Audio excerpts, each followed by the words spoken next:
You made it to level 2, deeper questions leading to deeper answers. I'm Tomas Garza, and I'm here to help you decide to transform. I'll be setting the pace for the process to support your unfolding. Learn and commit to a practice that brings simplicity and an awareness of what is ready to be released. Join me now and allow the experience of a deeper sense of love.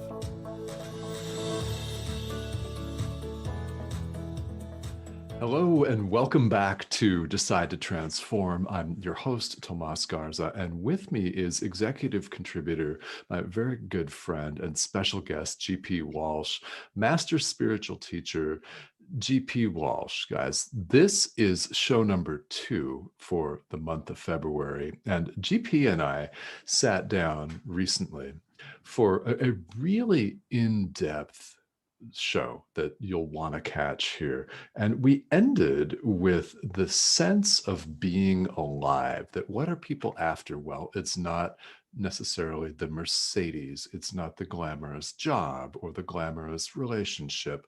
It's the sense and the feeling of being alive. And we pick up right there where we left off, as that is what we're talking about as possibly the real aim of people. So GP, to recap, what is this? What's this real, true sense of being alive? Well, that's actually what spirituality is all about. You mentioned that in the other show, that it's not about rainbows and unicorns, and nor is it about eternal suffering, right? Or the dark night of the soul and all of that. It's about the end of suffering, right? The complete and total embrace and immersion in the experience of being alive.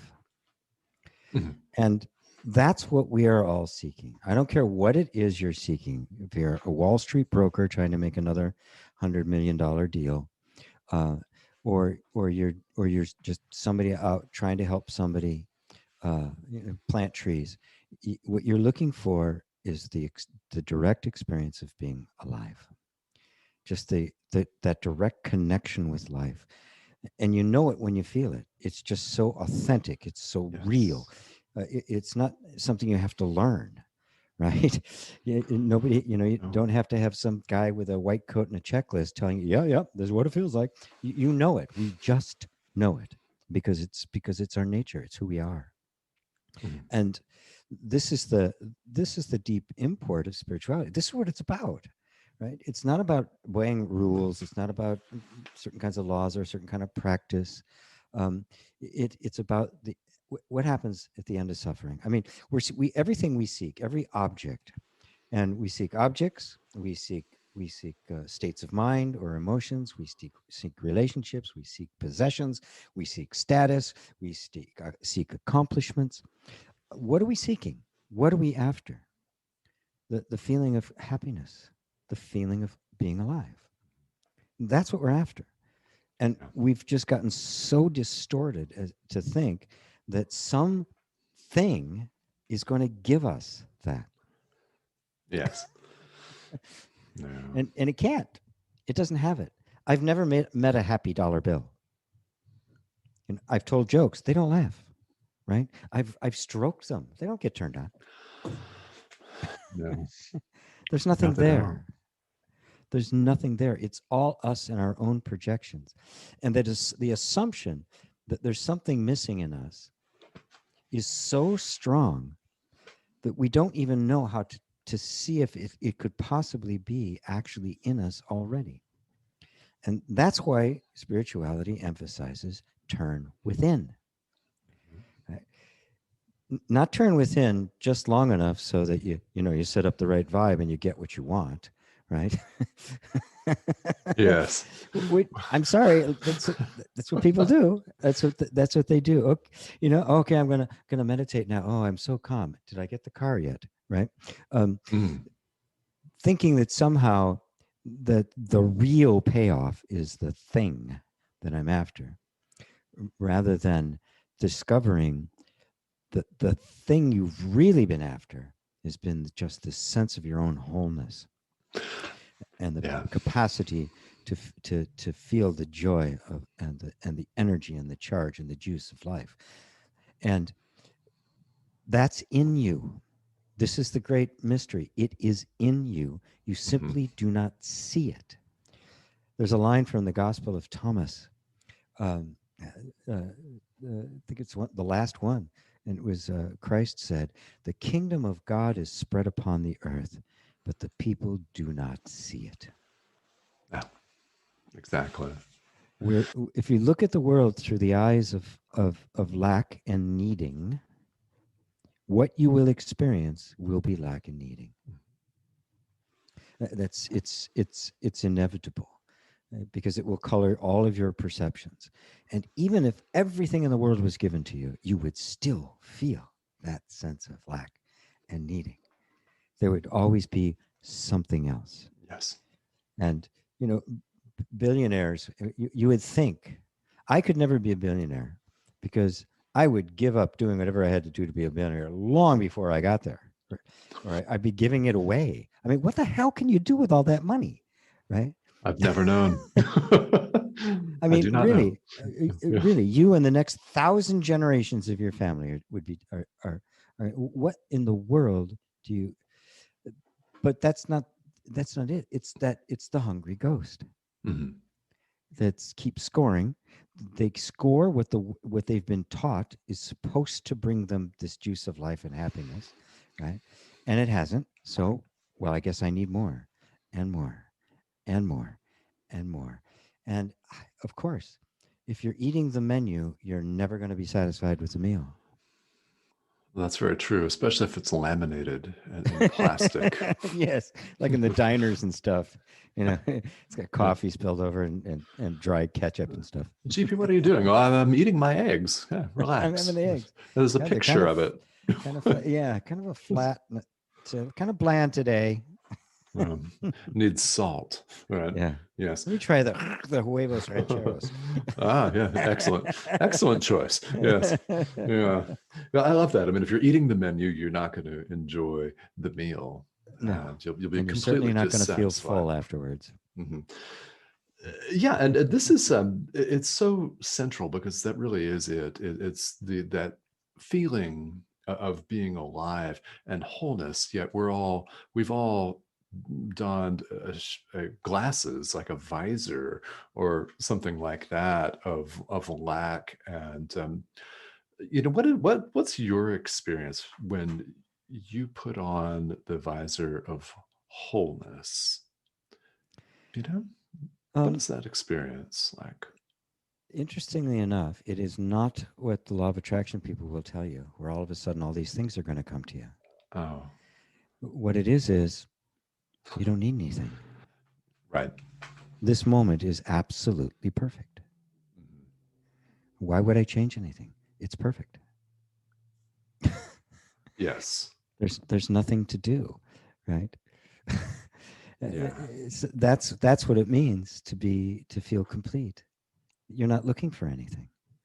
Desires come, you know, as long as there's a body and a life, the desires will come. You know, I might get something, I might not. You know, I just bought a new microphone, right? Would my Mhm. life have been, is this making my life better?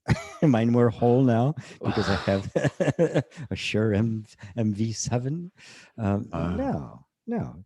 It comes up and if for some reason I couldn't get it, well, okay. Then I enjoy that, right? mhm. Yeah, but there's my needs are always taken care of, right? Yeah. I never go without, right? And as long as that's your model, right, of contentment now, you will always have enough. Matter of fact, you are living in the enoughness right now. Mhm. And in fact, everybody is. Right? You're right.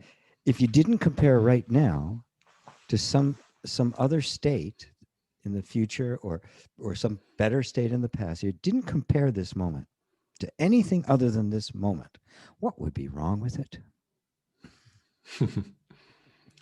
Yeah. Yeah. And we've repeated several times on both of these shows, we've talked about things like the secret and manifestation, and people wanting an external object, and taking spirituality and really having it be spirituality light.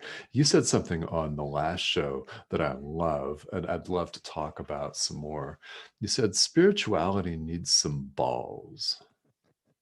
Yeah, let's talk about that. It's back to our original theme about with men. Ah, Uh, yeah. yeah, I mean uh,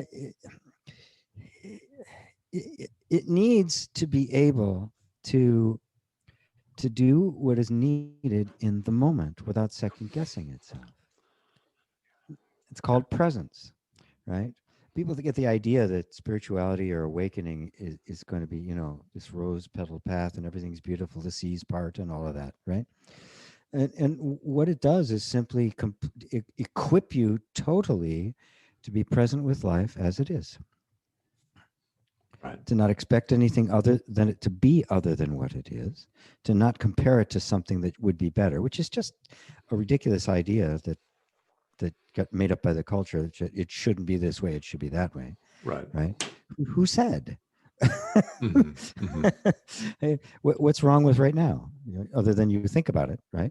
Uh, there's nothing wrong with right this moment, and that is powerful, right?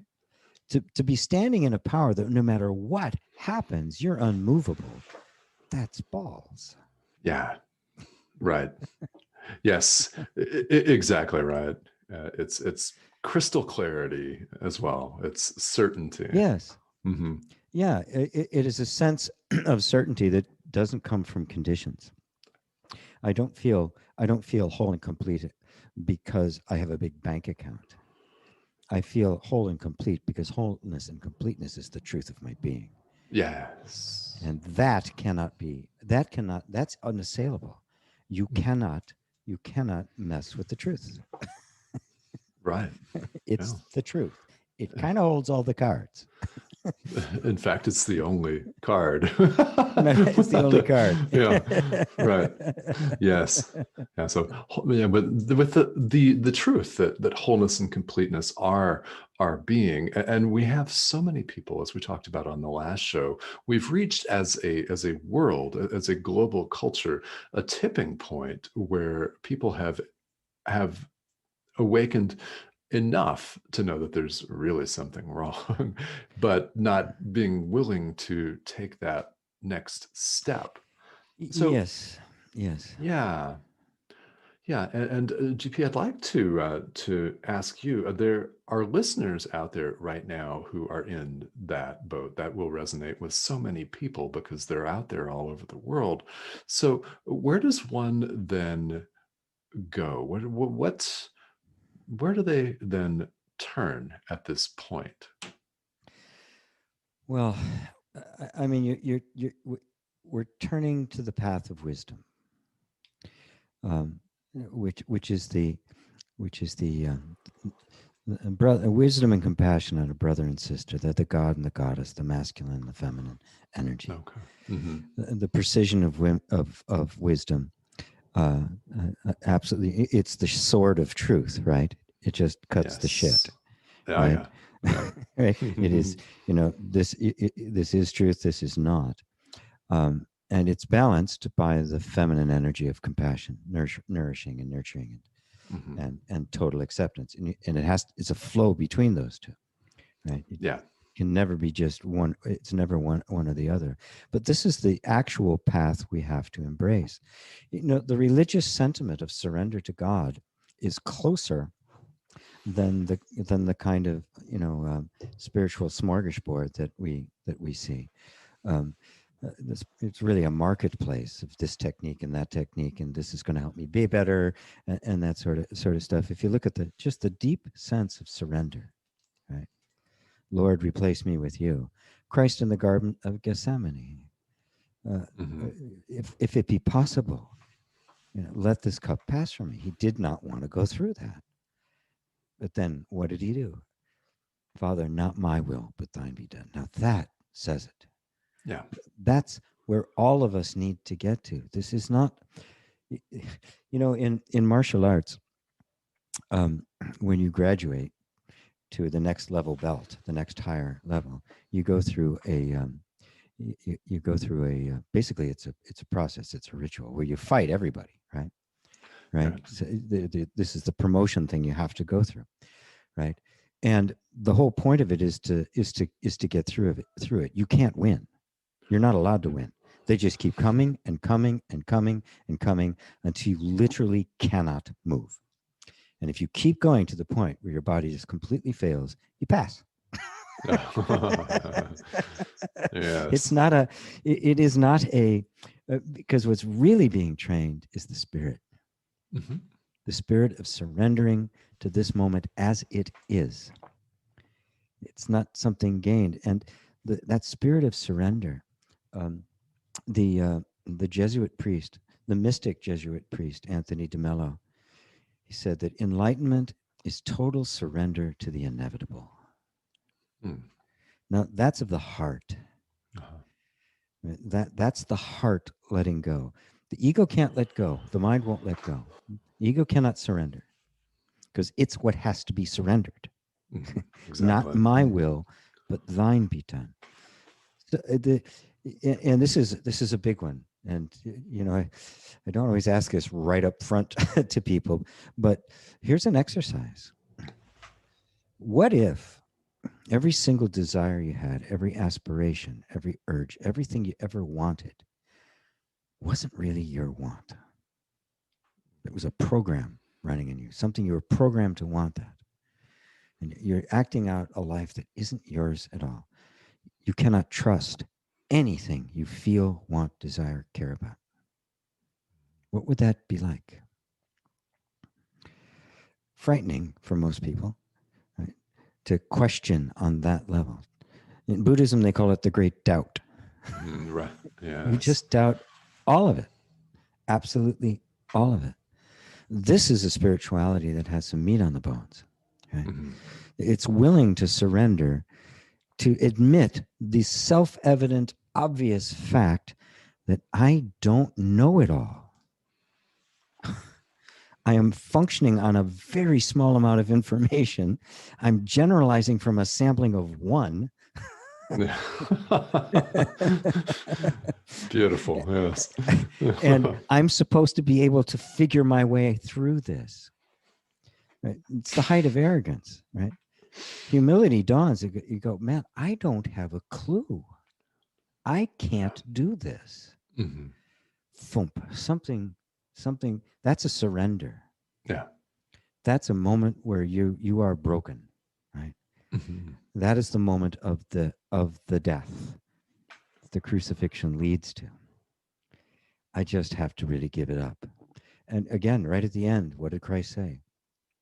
It's finished. Father, into thy hands I commit my spirit. Thump. Complete and total surrender to even his own death. Yeah. And that's what led to the resurrection. Had he not done that, there wouldn't have been one. Right. Yeah.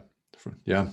Yes. And yes, this is that's so powerful. The surrender everything, literally everything. Everything, And including you. yes. Yeah. Ultimately, yes. Ultimately, yeah, this isn't a business deal. Okay, I'm going to give you all I got. What am I Okay. going to get? Yeah. Right. Yeah. And this is if we want another take on spirituality with balls, that well, this is it. We're not approaching it as a business transaction, a quid pro quo. You got to leave it all out there. Leave it all out there. Yes. All of it. When the moth is in love with the flame, right? But when the moth reaches the fulfillment of oneness with the flame, he becomes the flame. Mhm. The moth is gone. Yes. There's just the flame. This is the deep meaning of spirituality. This is the deep meaning of genuine surrender, of the true religious sentiment, of leaving it all for God, laying yourself on the altar. What else does God need? God doesn't need any of your stuff. No. No. Yeah. You don't have much in the way of bargaining chips. Yes, exactly. So yeah, so much for approaching it like a typical business deal. Then, Well, that's what we do. so Yeah, yeah, yeah. yeah, That's what we do. Because we're looking at what we're going to get out of it, right? mhm, And as long as we're looking for what we're getting out of it, we're not looking for who we are. You don't have to get you out of it. You're already right, here. You have to get rid of everything that isn't you, yeah, so you discover what you are. yes, yes. And that Just feels like a death. It mhm. feels like what's left for me. There's nothing left for me. It feels like a world in chaos. That's what that energy feels like as we're being, as we run out of moves, and we're being both gently and not so gently pushed into this place of surrender. Yes, and it can certainly feel not so gentle. No, sometimes Very referred to it as the abrupt. cosmic 2x4, right? Uh, yeah, Whack. yes, indeed. That's exactly right. So GP, what would you say to a student who's in that place of just nearly there of the genuine surrender? Well, this is the place of where the real spiritual practices are essential. This is where Right. meditation is not about attaining, stress relief or just a better state of mind or quieting the mind. It's about being totally in that place of emptiness. Mhm. Being with the desire to surrender, finding everything in you not wanting to. Right? That we're inside. You are in confrontation with the egoic mind. You are now Christ being tempted by the devil, and you're going to have to go through that too. Buddha's temptations were first desire and then fear, and we will be tempted with that. And the same. Right. That's what meditation is for: to go to that place that is completely outside of all the thought, feeling, and emotion, where you see that you are not your thinking, you are not your body, you are not your emotions, and but you're not awakened yet. You're not a Buddha yet. So it's all there, and there's an Right. upheaval, and all of our desires to hold on to things from this light, they become crystal clear. You're watching it, and you will slip, and you will fall. Um, this is where I teach inner reconciliation, the law, and the yoga of allowing Yes. to to to to to gain the power and the authority and the courage to be present with what's ever there, not run away from it, not try to get rid of it, not try to transcend it, right? Om mani padme hum, Om mani padme, go away, go away, go away. But absolutely present with what in fact ends up being the momentum of thousands of lifetimes of ignorance. Yes. Thousands and thousands. Thousands. Mhm. Yes. So much momentum. In Sanskrit, they refer to that as the vasanas, these deep energies that just Yeah. recur and recur and recur. In Buddhism, they call it the repository consciousness. They have all the all the energies. And now you sit there finding yourself, right, being like Buddha. I mean, that's the image of the Buddha as a myth for us to be informed by. He decided, I'm going to sit here until I have the answer to suffering, right? I am not moving from this place, right? And he was not going to move from that place. That's the place you go to in meditation, the Mhm. place I am not going to move from. Not physically. You don't have to go to India and sit under the Bodhi tree, right? It's right here in your living room, Right.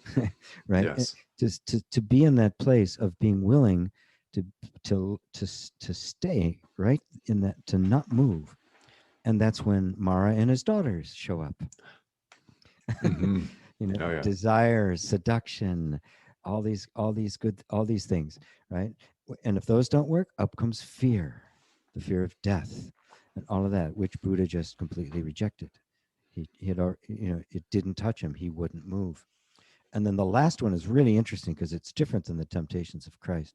The last one was, he said to him, he said, okay, young man, yeah, I get it. You transcend it, but by whose authority do you claim this for yourself?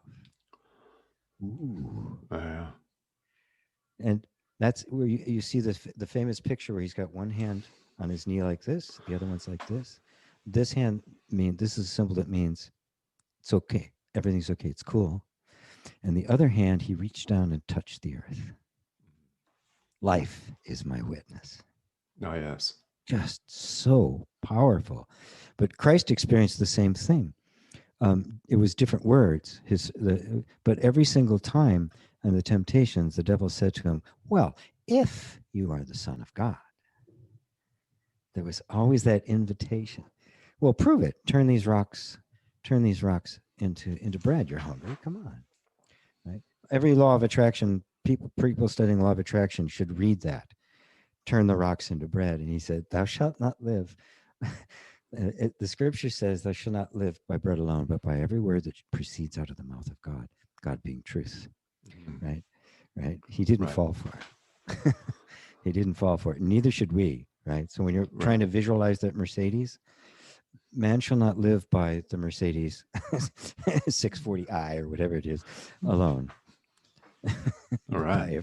But the words that really sustains us, the real food we want to eat, is the food of truth. Mm-hmm. Right.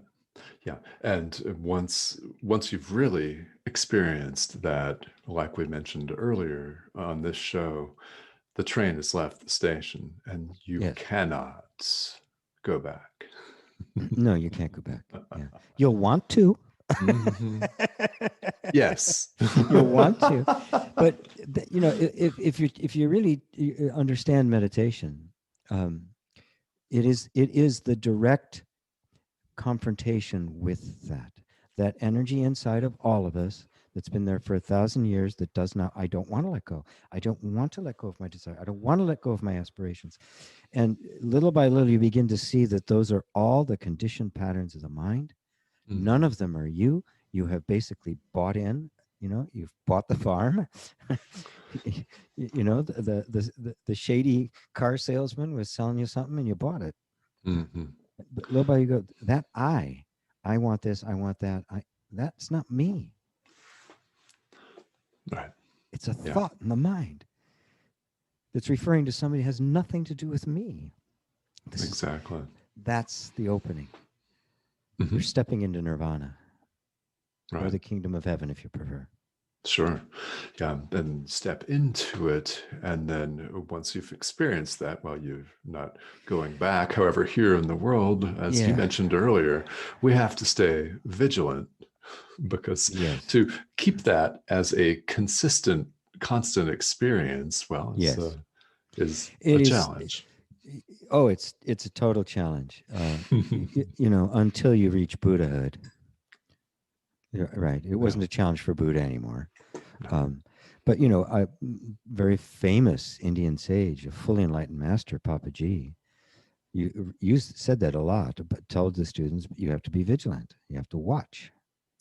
And so one day, somebody asked him, well, Papaji, do you have to be vigilant? And he said, until my dying breath. Okay. If he is, I'm not getting let off the hook. Right. Yeah. But it's because it's crafty. We're so used to identifying with the egoic mind and all of these thoughts and feelings. They're so ingrained in the nervous system that identification happens so quickly. A feeling comes up and, I don't like that. We don't even question it. We have to remain at this place where we see it as it's happening. Mm-hmm. Right. That takes vigilance. It takes patience. It takes meditation. It takes allowing. It takes persistence. The good news is that you are the self. It is the truth of your being. So everyone's on your side. Yes. And it took thousands of lifetimes of energy to get here. It can be over in one. Right. Because the truth is more powerful than all the illusions we've ever suffered. Yes. Thank Yeah. God. Well, yeah, that's for sure. That's for sure. And GP, you mentioned a few minutes ago one of your signature offerings, inner reconciliation and the yoga of allowing. So, if people would like to find out more, learn more about that, would you tell the listener a little bit more about those particular Yeah, programs? well, inner reconciliation is what I came up with, is a way of gently helping people come into a deeper spirituality. Okay. Um, First, by just becoming, I call it inner reconciliation because these various kinds of energies that we have from the past, those are from this life, traumas from this life, past life, all of it, plus our own natural inclinations. The body wants to stay safe, it wants to have Right. pleasure. Um, Desires arise, right? How being spiritual, how do you actually, what do you do with all of that? And I found after years of trying to fight it, right, and transcend it and overcome and reframe and all the various kinds of things, and failed miserably, as did Buddha. I wish I'd known about that story earlier. Oh, It would have saved me a lot of a lot of time. Uh, yeah. um, but what I realized is that they had to be reconciled with. Mm. That in their essence, all these energies within us have all just been trying to protect us. They've been, when that false identity got created to protect you, to get from the tribe what it needed early on, and you had to bury the real you in the basement. It wasn't trying to bury you. It was trying to protect you. It was trying to keep you alive. Right. So it's not an enemy. It's an overzealous friend. Yes. It's a friend that's more interested in your safety than your happiness. Hmm. Right? Okay, and that's Yeah. his job. His job isn't to make you happy. His job is to keep your ass safe. Right? So now I can now reconcile with that from a conscious place, Yeah. so that it can keep me safe. That's what it's going to do, but it can do it differently. It can do it in a way that supports and enhances and helps me build uh, Mhm. uh, a better life and a deeper spirituality. So it actually can participate in it. So it's just the reconciliation. It's just unconditional love, as a program, right? How to Uh-huh. get to this place of genuine unconditional acceptance of yourself as you are. That's a reconciliation. Mhm. That's not self-help. That's Oh, not that's not self-fixing. yeah. Right? There's nothing wrong with you. Right? Exactly. Yeah. We said that Right. right from the. This is the discovery. Oh, there isn't anything wrong, and it's a very practical way of showing you it every single step along the way. Guess what? Nothing's wrong. Everything is exactly the way it's supposed to be. This is the way the nervous system functions. When Hmm. you understand that, you stop fighting it. When you stop fighting it, it gets the message.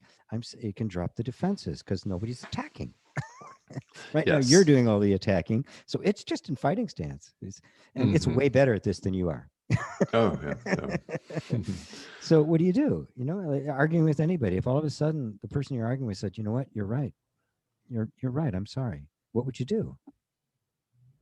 Oh, the Ah, hands would go down. ah, The fighting stance would oh, drop, right? yeah. And all of a Hmm. sudden, and it could be the nice kiss and make up time, which is everybody's favorite, right? Hmm. Yeah. Yes. And then the yoga of allowing is another, it's a critical component. In fact, you've got it set up as a prerequisite to inner reconciliation, correct? Yes, because the very first thing somebody has to learn how to do is to stop fighting their own feelings, to be willing to be present with what you're feeling. And we've Yeah. all been indoctrinated, with the secret we were talking about before. Hmm. Um, the whole self-help thing is made negative emotions your enemy. I'm supposed to get rid of these feelings. Well, how do you get rid of your feelings? I mean, they're you. I mean, Yeah. you'll have an easier time cutting off your arm than you will get rid of that. Then just have a bunch of feelings about your arm not being there. I mean, it's such an absurd idea. So that the first part of reconciling is simply being willing to be present with it. Mhm. You know, every Yeah. in every romance program, everything about couples programs, what's the very first thing they teach, and what's a component in every single one of these programs, no matter what they are? Very first thing, listen. Listen. Hmm. You're going to be quiet. She gets to speak, right? And then you're just going to say what you heard, right? And that means you actually listen, not trying to figure out what you're going to say next, Yes. not figuring out all the ways they're wrong, but you're Yeah. actually going to listen. And I have found it just that all by itself, a few moments of actually listening to your own body, your own emotions, your own feelings, and something magic takes place Mm. because you're not fighting anymore. Right. The conflict's gone. And if the conflict is gone, there's no need for defense. And there's this incredible feeling that just comes over the body. And that's the feeling of the body dropping out of its defensive posture. Mm. But if I know, no, this is what, that's not right. This is what, if I'm arguing with it, what happens? We've all had the experience of being in an argument. You realize you're wrong, but you'll be damned if you're going to admit it. Oh, yeah. Yeah. you try to weasel out of it in some way, unless the person gives you the space, the totally open, forgiving space. If they're still, if they're just kind of asserting themselves, you'll do anything before you'll give them the satisfaction. Yes. But Even if if it you, takes years. Yeah. yes, but Mm. if they really will hear you, right, something inside can be can drop out of the need to assert it, and you get your own inner perspective, and that's what happens.